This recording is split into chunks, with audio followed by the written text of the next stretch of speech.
brīnišķīgā radiokora šefs Sigvards Kļava man uzaicināja ņemt dalību programmā ar nosaukumu Mīlas Valši. Es sākumā samulsu, jo tas ir kaut kas tik vecmodīgs, tāds romantisks un tāds varbūt arī sirdī tūs, bet mēs reiz nemaz negribam atzīt, ka tas būtu ļoti nopietni.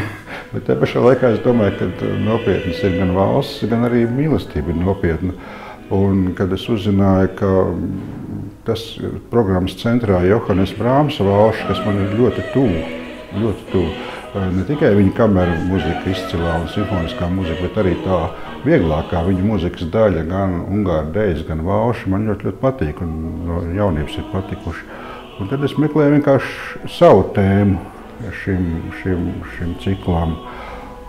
Un tas izrādījās Imants Ziedonis, viens no man tuvākiem dzejniekiem, kuru dīvainā kārtā es nekad neesmu komponējis.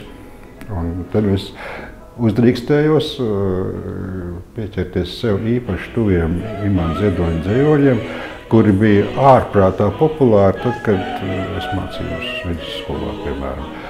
Ja pat vēl drusku agrāk. Mēs visi samīlējāmies un tad rakstījām kladēs šos Ziedoņa dzejoļus, un dažus no viņiem es atļāvos iekļaut un komponēt šajā programmā.